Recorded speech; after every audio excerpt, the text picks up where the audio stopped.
Electricity is all around us, whether it's in our bedroom lamp, our favorite gaming system, or the fridge that holds all our favorite snacks.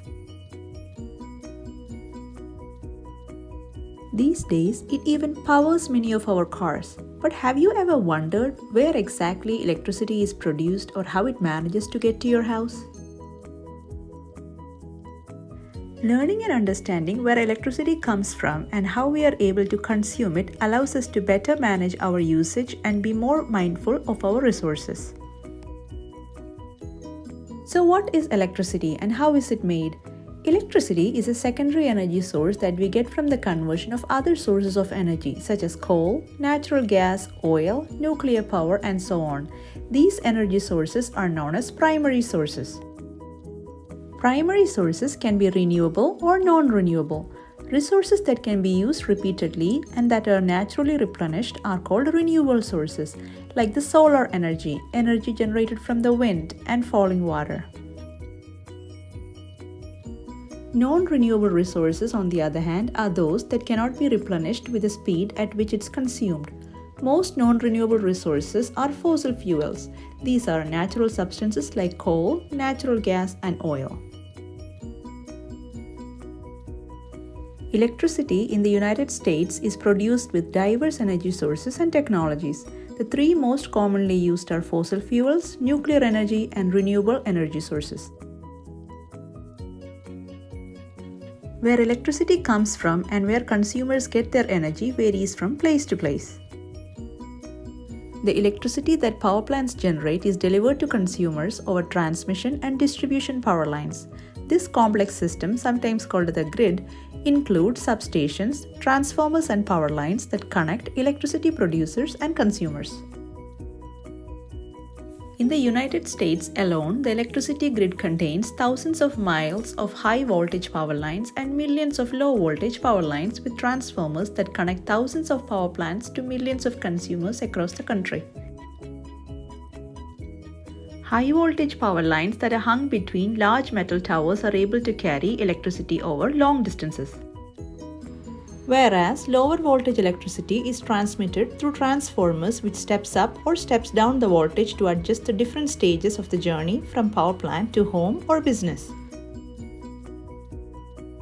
Although the cheapest form of generating power is through the burning of fossil fuels, it is also the most hazardous to the environment.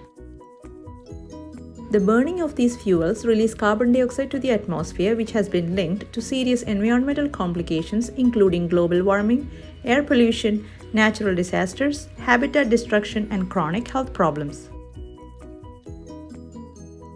The true cost of energy is more than just dollars and cents. It involves economic, political, and social factors and consequences to consider as well. But calculating them and pricing energy accordingly is no easy task.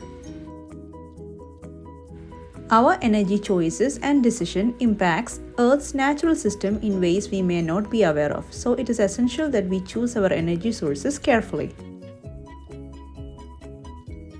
So how can you help? Here are some energy saving tips that you can easily do at home. Energy conservation can be as simple as turning off lights or appliances when you don't need them. Even more, replacing your old incandescent light bulb with compact fluorescent can be another way to save energy.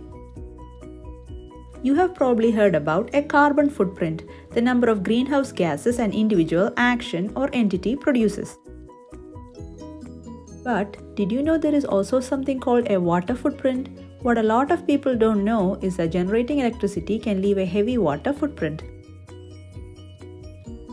When water is available from the faucet on demand, it's easy to forget about the massive process involved in getting it here.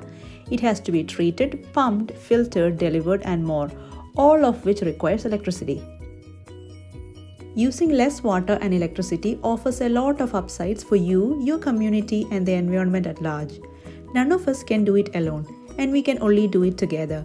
The Environmental Protection Agency warns that a single leaky toilet can waste up to 200 gallons of water every day, so repairing water leaks is key to saving water.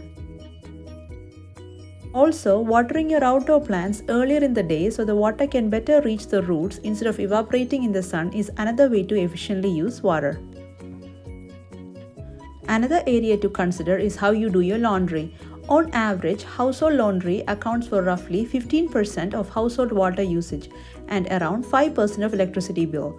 To save on both, only run full loads and wash your clothes in cold water when you can, since heating the water requires 90% more electricity.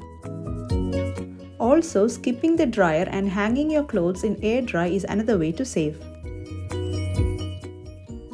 As the weather turns cool, keep the thermostat adjustments to a minimum, and if you haven't already, consider investing in programmable thermostat. The good news is choosing to use resources wisely by having smart and easy habits can not only help to save electricity but also help you save money. Take a look at your own home and see where you have an opportunity to optimize your water and electricity use. Knock out a few easy wins and start tracking your changes. All you have to do is compare your monthly bills. You might discover you are leaving money on the table every month that would be more fun and beneficial to use elsewhere. October is Energy Awareness Month, and everyone is encouraged to take steps to conserve energy because using energy wisely makes sense both environmentally and economically. To learn more tips on how to save money and energy, please log on to www.energy.gov. Thank you for watching, and I'll see you with another video.